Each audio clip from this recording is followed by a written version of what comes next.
between 2018 and 2021. Despite an agreement under the IMF program in 2023 to rationalize Cocoa Board's commitment of 21.7 billion Ghana cedis to 6.9 billion, the previous board and management of Cocoa Board failed to conduct this exercise. The exercise has subsequently been completed under the supervision of the Ministry of Finance and the minister responsible for roads. The Minister of Roads and Cocoa Board jointly conducted this rationalization exercise to reduce the exposure on cocoa roads. Upon the completion of the exercise, the total exposure of 21.7 billion Ghana cedis has since been reduced to 4.35 billion Ghana cedis. Cabinet has directed that the liabilities of the 4.35 billion be transferred to the Ministry of Roads and Ministry of Finance for payment.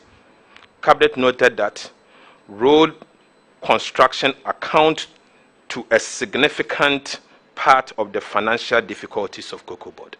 And this is important, let me stress. Cabinet also noted that road construction accounts for a significant part of the financial difficulties that Cocoa Board is facing at the moment.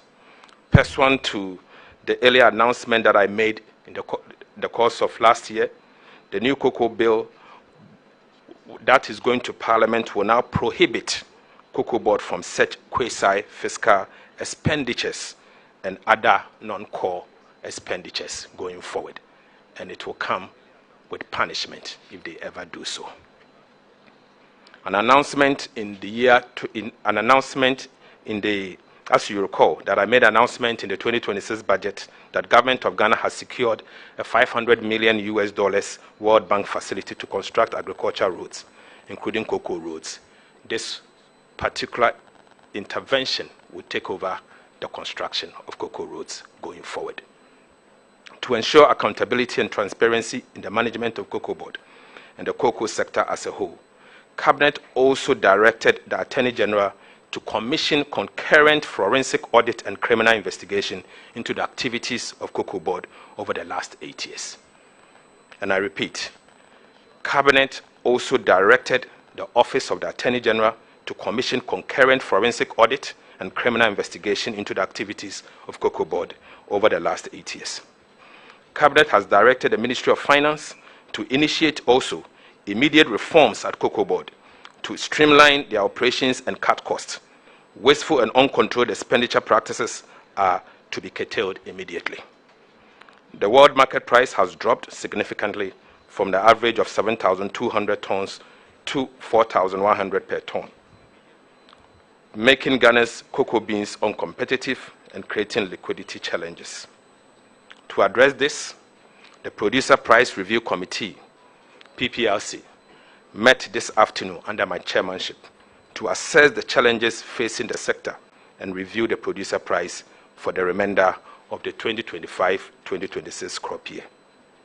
In order to cushion the farmer, the PPRC has recommended that the farmer be paid 90% of the achieved gross FOB of $4,200 per ton to mitigate the adverse impact on the farmer as a result of the fall in the world market price. As a result of that, the PPRC thereby announces that effective today, Thursday, 12 February 2026, the new producer price for the remainder of the 2025-2026 crop season will now be 41,392 Ghana cedis per ton and 2,587 Ghana cedis per bag. This measure has become necessary to reflect the reality of the world market price of cocoa, ensure the injection of immediate liquidity for expedited payment of farmers, and guarantee the sustainability of our cocoa sector. In conclusion, government wishes to convey its sincere appreciation to the Ghanaian cocoa farmer and all stakeholders for their forbearance and sacrifice over the years.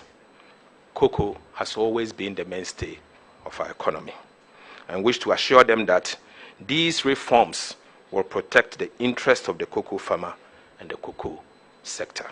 In fact, we strongly believe this will transform the industry. Thank you very much for your attention.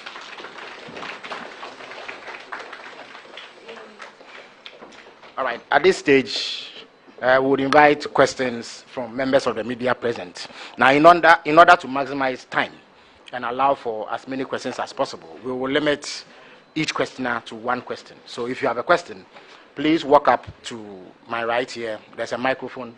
Identify yourself, ask your question, and then the minister would answer them. So we'll take 5 questions at a time.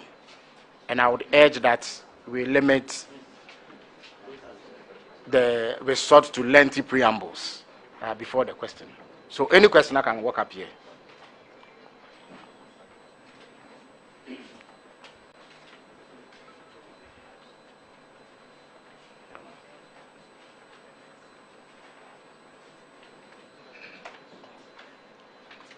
Good afternoon.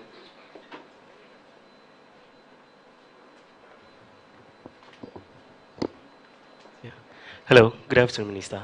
My name is Francis Into. I work with the Ghana News Agency.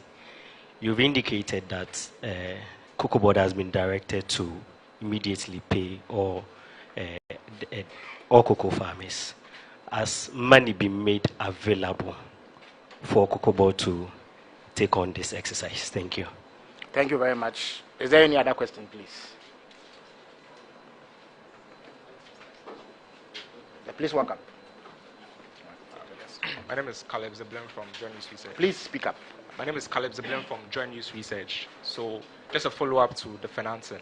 Again, the source of financing for the remainder of the season, that's about 50,000 metric tons and 70,000 metric tons in production.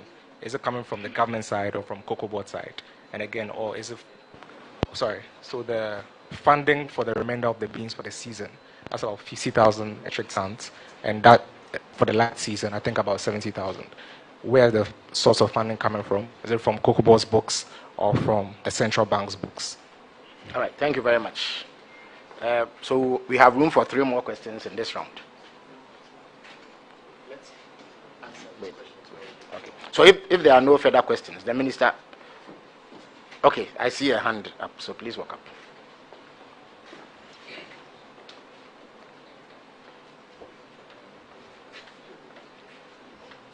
Minister, thank you very much. My name is Prince Essien with GH1 TV and Star FM. A farmer wants to know that, in essence, the price per bag has reduced from 3,600 to 2,500. Thank you. All right, thank you for that question. If there's no other, I would invite the finance minister to answer these 3 questions. Thank you very much.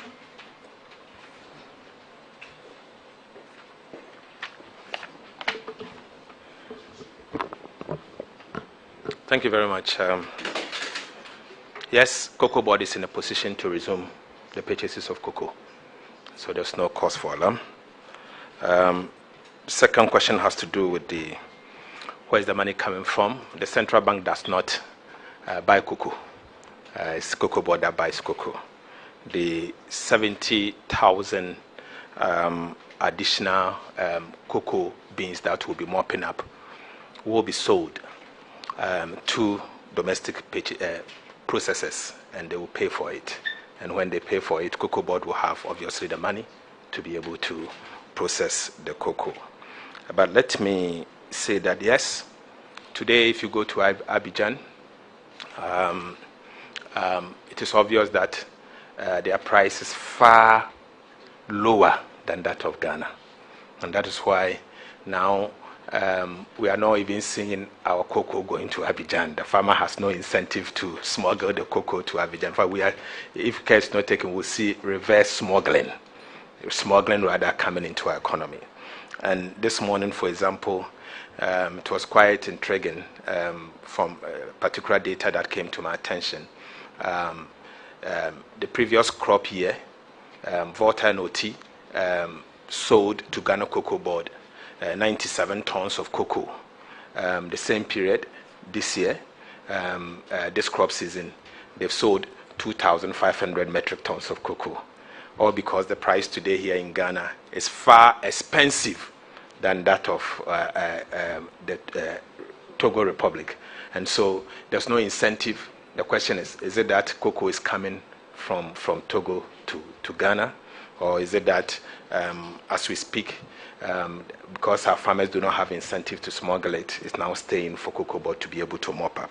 But let me say that the reality is the reality. The reality today is that our beans are very expensive, and buyers are not buying it. And obviously, because there is no point when the world market price is an average of $4,200 per metric ton to buy your cocoa at $7,200 per metric ton. Certainly, there's no incentive, and this is something that we have to live with. And so, yes, the reality is that after careful revision of the situation, the Producer Price Review Committee came to that conclusion that something needs to be done. But being mindful of the impact on the farmer, as the chair of the Producer Price Review Committee and a strong advocate for cocoa farmer, we push so that the cocoa farmer gets 90% of the producer price for $4,200 at the prevailing exchange rate. So that is the reality, and we need to save the industry. We need to make it sustainable. But let me conclude by saying this. Unfortunately, in the past, when prices of world market price of cocoa moved up, unfortunately, the cocoa farmer did not benefit. It is a fact. When the exchange rate depreciated, the cocoa farmer did not benefit. And so it is only fair for the cocoa farmer to raise concerns. It is only fair. But never again should this practice be allowed to persist. Never again. And so to stem that and to allow the cocoa farmer to benefit from future rise in the world market price, we are going to propose in the law that will be sent to Parliament that there should be automatic price adjustment. And automatic price adjustment, the cocoa farmer will receive a minimum of 70%. So it doesn't matter where the world market price is. It will now be a law. And it doesn't matter who is the chief executive of Cocoa Board. He or she cannot have the power to cheat the cocoa farmer. And so going forward, the cocoa farmer will be protected, and that is the essence of some of the essence of what we addressed today. So that will be addressed, and the cocoa farmer will be fine. Thank you very much. Yes, so any additional questions are welcome at this stage. Thank you, my dear friend, Honorable Minister. You said you're going to issue bonds to fund cocoa. One, who would issue the bonds, and on whose balance sheet are you issuing those bonds? And two, you also mentioned the fact that, oh gosh, I've lost my train of thought. Now, if you do those bonds, one, how do you do the recouping of that? And also, in terms of exchange rate, you didn't address that. How do you handle the exchange rate situation regarding the new automatic price valuation that you're talking about? Thank you. All right. Good afternoon. My name is Michael Obodo. I work with TV3. You spoke about revamping CPC. How do you plan to do that? What would it cost? And the 50% of that it will be processing, is it for the local market? How do you make up for the exchange rate difference that you'd have made if you had exported the beans? Thank you. Thank you very much. Thank you very much. The name is Justice. I work for the National News Agency. Minister, you spoke about taking steps to stop wastage in the system. Now, since December, I've been following an issue about the movement of 18 containers of cocoa board jute sacks from the Tema port to somewhere around the Central University, which is being investigated now by the Ghana Police Service. And then also Cocoa Board's direction for the rest of the jute sacks at the port to be cleared. Agents have been assigned to clear it. But my information is that people, influence peddlers, are still trying to barricade these agents from clearing, the remainder of the sacks. So I would like to know, Minister, if this has come to your attention, what is the stage of investigation and what steps are being taken that the rest of those sacks will be cleared from the Tema port for the cocoa board to use? Thank you. Thank you very much. Okay, my name is Emmanuel Bruce from Reuters. On the collapse of the cocoa prices international market. I know in 2018, the two largest producers, Ghana and Cote d'Ivoire, committed to an initiative. Under the initiative, these two countries were supposed to harmonize their policies, start the season at the same time, set the same price, and then control how they release their beans on the market. In recent times, we've seen these two countries do things separately. Could this could this be a cause of the collapse in the price? And has there been any conversation from the Ghanaian authorities with Ivory Coast on how the two countries can come together to resolve this collapse in the prices? Thank you. And also, just a clarification: these new prices that Cocoa Board has announced, we know some of the farmers have already delivered some beans to some purchasing clerks, and the clerks have already paid for them, but then those beans have to. So, would this new price affect them, or they will still be paid their old price, because that's the prices that they paid to the farmers? Thank you very much. So we'll take last two questions and we'll call it a day. Okay, so a follow-up to my earlier question. Just so for the remainder of the season, the beans that are going to be produced and sold, would they be sold? You may have to speak up, please. Sorry. Would the beans be sold directly to cocoa processing companies in Ghana, or they'll be sold to Cocoa Board, who will then deliver them to the cocoa processing companies? Thank you very much. So Moses will have the last word. I lost my train of thought. The remaining 50%, you didn't say how you're going to distribute. Would it be like a mixture of spot sale and then forward sale? We didn't get that clarity, so that will help us. Thank you. All right, thank you very much. So, Honorable Minister, please answer these questions. Thank you.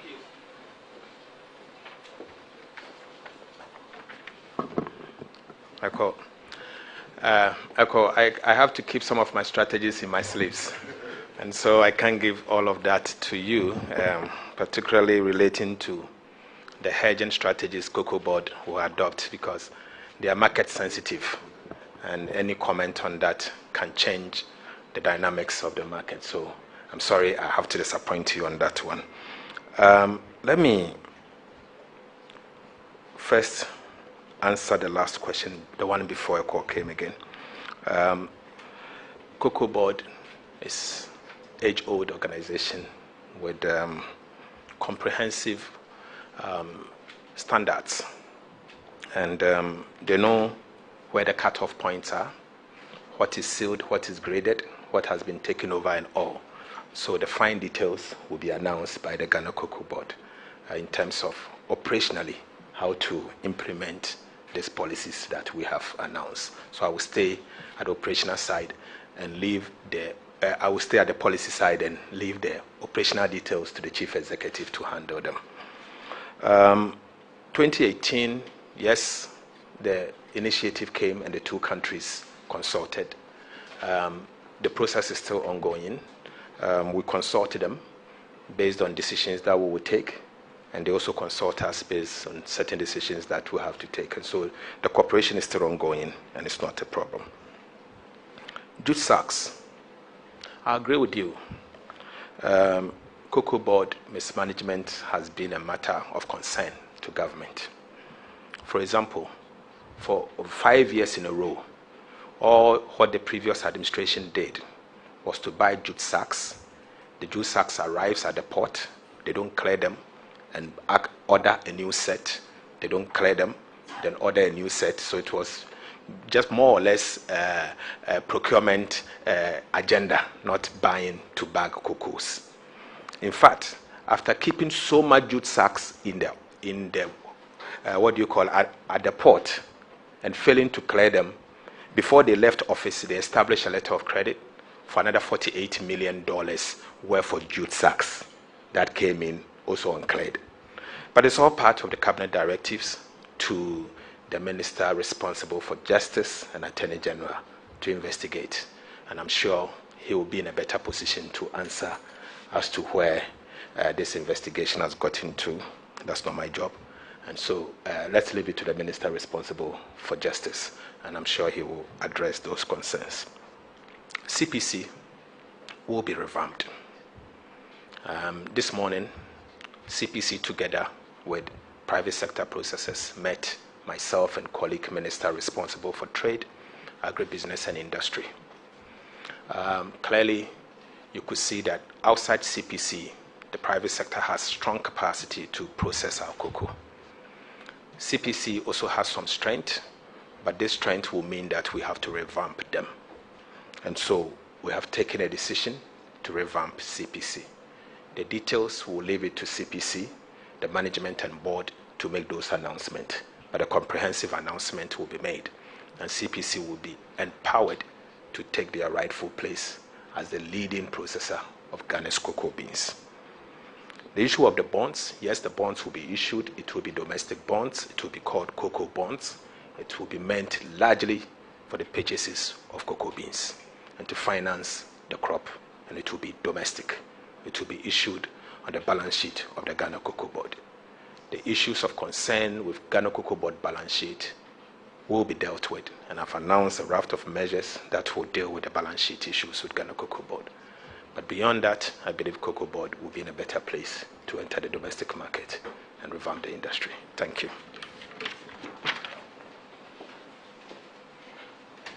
So in the absence of any question, we will draw down the curtains on this press briefing. Thank you all for coming.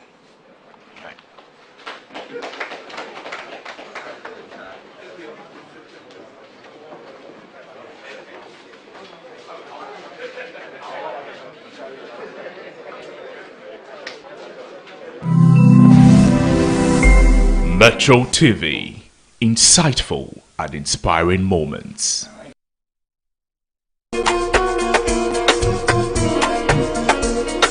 Get ready to splash into love this Valentine's season.